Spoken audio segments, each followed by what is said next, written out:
far enough. Taking a look at the front of the box, it says Masters of the Universe Chronicles, Trapjaw down there at the bottom, deluxe articulation, and we do get a headshot of the jawless wonder himself. I just made up that nickname for him. On the side, Masters of the Universe Chronicles, Trapjaw, evil and armed for combat. On the back, we do get a blurb, we get a couple of shots of the figure, and we get Skeletor and Trapjaw in this way. Why would it put Trapjaw on the back of his own box? I don't know what they're doing with this packaging. It looks good though. The menacing monster of a man with the machine parts serves as Skeletor's walking weapon of destruction. Trapjaw leads his master's army across Eternia in search of the key to Castle Grayskull, the Sword of Power. And we do get a shot of He-Man and Trapjaw on the side facing off. Top of the box, bottom of the box. With all that being said, that mouth do though. Taking a look at the front of the box, it says Masters of the Universe Chronicles, Man-at-Arms, Deluxe Articulation. And there's some Eternian there on the side. On this side, we got a shot of Skeletor. The good guy and bad guy boxes are flipped, which is interesting. I like that. Masters of the Universe Chronicles there at the bottom. Back of the box, we get a couple of shots of the figures. The rest in the wave down there, and it has more branding and all that stuff. But we do get a blurb. It says, Man-at-Arms, heroic master of weapons. Just as Eternia fell, so fell the commander of the King's Royal Guard. With the return of He-Man, however, Duncan fights to save Eternia from Skeletor alongside the Masters of the Universe. The King's Man-at-Arms will find the redemption he seeks. On this side, it says Man-at-Arms, heroic master of weapons. We get a headshot, and then of course more branding down there at the bottom. Top of the box, bottom of the box. With all that being said, Idris Elba looking good as this action figure. Like, I saw him in the role and I was like, that's perfect. That's really perfect casting.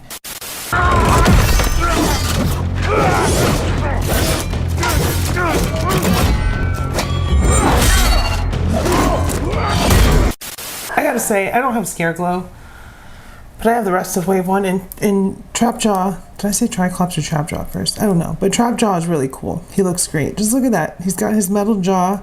Got nice sculpting all throughout, nice paint all throughout. You know, we got the straps painted brown. You know, you can always touch it up and do the actual straps themselves. But I'd say he looks pretty good. You can give him a wash if you want to. I didn't need to give my He-Man a wash. I just needed to do a little bit of customizing to make him, you know, have that metallic sword. Like, his arm is metallic. They painted that silver very nicely. So, you know, Mattel's putting in the work. And I think that this guy is a great example of that. He's huge. He's massive. He's scary, he's imposing, you know, everything a villain should be. And then, you know, you get down here and, you know, all these unique sculpts are in every single figure. There's not really any reuse throughout this line. Legs, different textures of metal and paint and all that kind of stuff. We got some lighter silver, some darker silver, some blues in there. Nice, very nice sheen throughout. The one hand that is not a mechanical weapon, like the sword over here. And he comes with a couple attachments that you can detach and attach to the peg, which is really cool. But, you know, they gave him the brown glove and they painted some details on there, which is nice. You know, it is the collector's line, quote unquote, adult line. You know, it's marketed more towards adults, less so for playability and more so for posability and articulation and all that kind of stuff.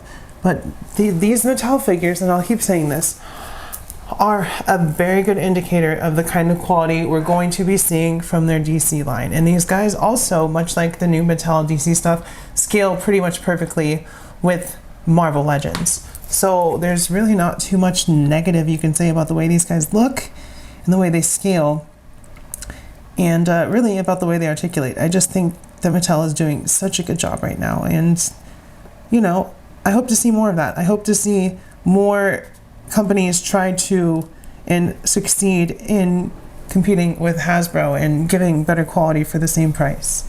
That's what we want to see. We want to see everyone improve, and in order to do that, some people got to feel that pressure, right? They got to feel the heat, and Mattel is bringing the heat. Is this the first time we've had an Idris Elba action figure? Let me know in the comments. I know, I'm not sure, but he looks cool. He looks good. He definitely needs a wash as far as like most of the figures are concerned. He's one of the ones that definitely it feels like he needs a wash because he does look a little plastically, and his drop down hips are also pretty loose, which is not a problem I have with the other ones. So he's got a couple issues, but I do like that it looks exactly like Idris Elba. That's great. And Figure looks great. The details are all there. You know, we've got nice sculpt. We do have nice paint. I just feel a wash would just bring it out that much more. So I may end up doing that. But I think he looks awesome. I like, you know, he's got the green bodysuit underneath. We've got the gold with the brown accents for the leather straps and all that stuff. So definitely looks the part of Man-at-Arms. There's no complaints there, you know, based on my mind's eye image of him. Other people always find a reason to complain, but you know what? I'm just happy that we get good actors in good roles.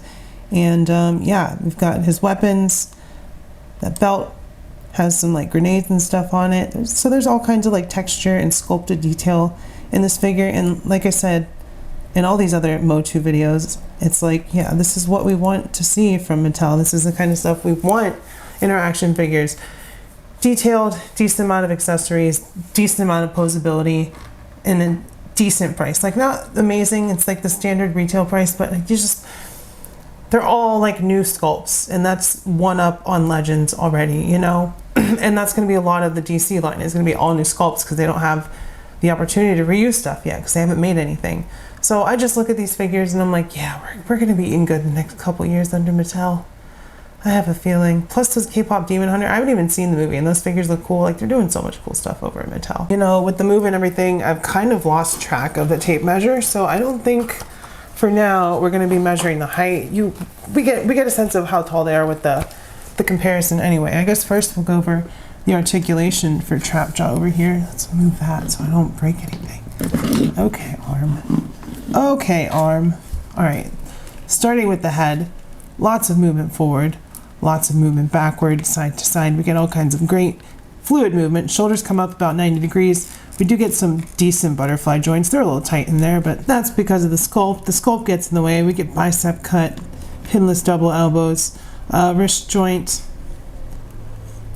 So floating wrist joint. Torso, he's a little limited, so he goes forward about that far, back about that far. And that's with the upper and lower barbell peg, but he does hula a little bit.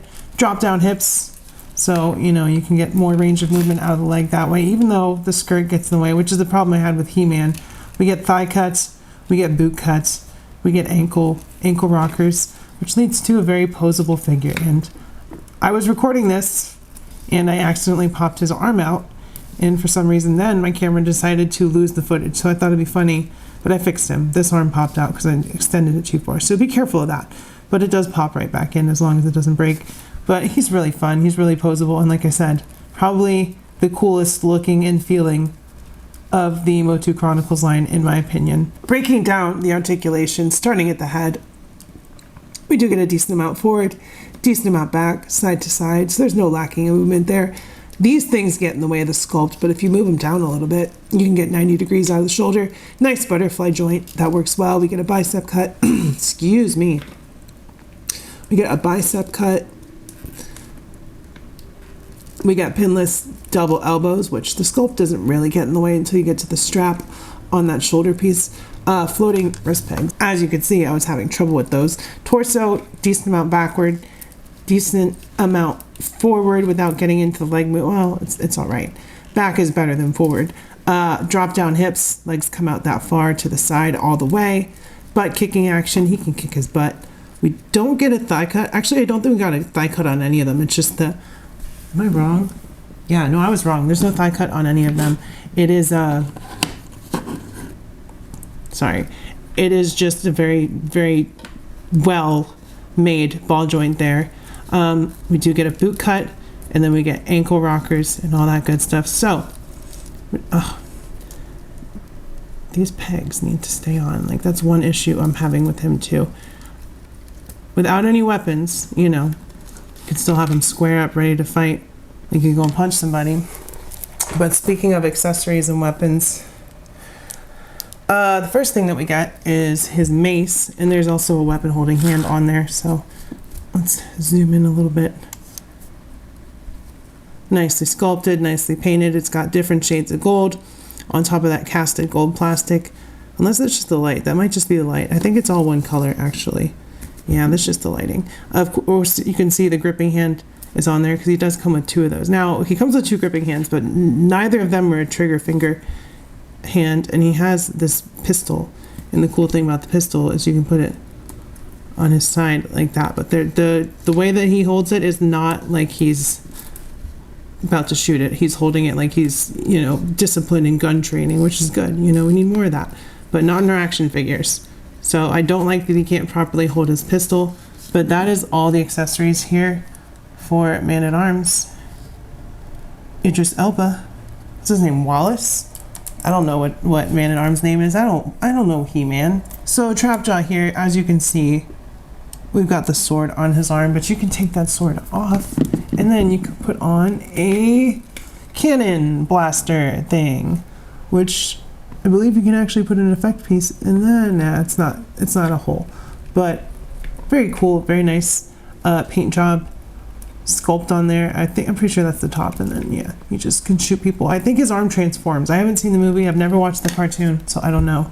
But you also get a hook. So he's like Captain Hook at that point. So once again, very nicely sculpted and painted. Less paint on this one. It's just all silver, but it is what it is. But I do like the sword the best. I think that is the best one that they've included. So we got the sword. And then the last thing that you get for Trapjaw. So you have this kind of open palm hand, and then you get a weapon grabbing hand for whatever reason, because he doesn't come with an actual weapon other than his hands. But yeah. Oops, I dropped it. Where'd it go? It's right here. Nothing too crazy, just a couple accessories. But he does have the most accessories out of all the He-Man things, simply because he's got those two interchangeable arms. So yeah, at least he comes with that. But that is all of Trapjaw's accessories. We're saved.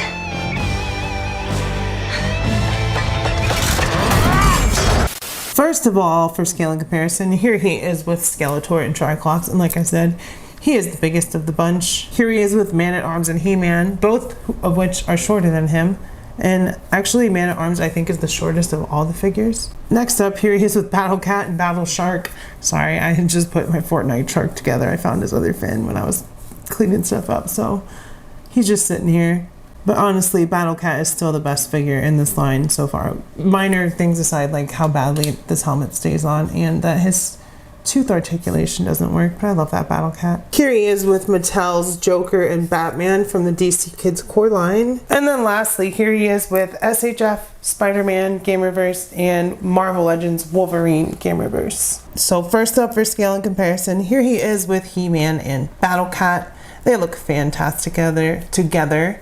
Can't wait to get T-Law to go with them, and then I guess they're doing Ram Man separately, which means they'll do Fisto separately, so I may as well, you know? Here he is with Trapjaw, Skeletor, and Triclops, the bad guys that we have.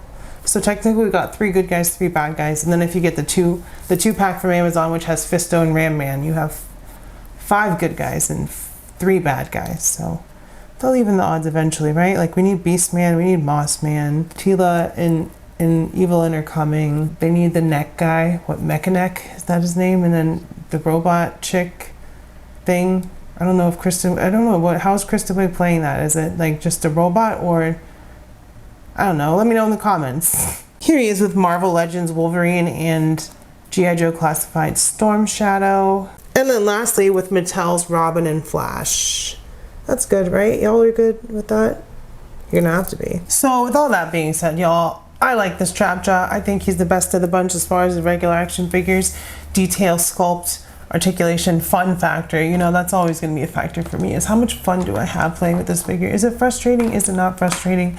I did pop his arm out on accident, but I was able to fix it, so I can't really detract from that. That was kind of my fault. So yeah, I think he's a great figure. And if you think this was a great video, smash the like button. Hit subscribe if you're new here, and think about becoming a channel member for 99 cents. And I think that Man-at-Arms is pretty cool, just like the rest of this line. And comment, let me know what you think of this guy. If you've seen the movie, how your day is going, just say hey. What else do I need to say? Oh yeah, check out the subreddit r/figurefanatics. Follow me on Instagram. Also, I'm making a Discord server for channel members. Hasn't really kicked off yet, but that's because I haven't really launched it. It was kind of a soft launch on a live stream. So yeah, that's a benefit of channel memberships. Private Discord, not private, but you can join it if you become a channel member. So yeah, do all that stuff. Follow me on Instagram. They're all linked on my main page and down below in the description. Comment, let me know if you've seen the movie, who your favorite character was, if you're looking forward to more in this line. Like, I really can't wait for Tila and Evil Lynn. I'm excited for those. Keep your head up, stay brave, be kind to local LGBTQ plus community. If you're protesting, be extra super safe. I love y'all. I'll see you next time, and bye-bye.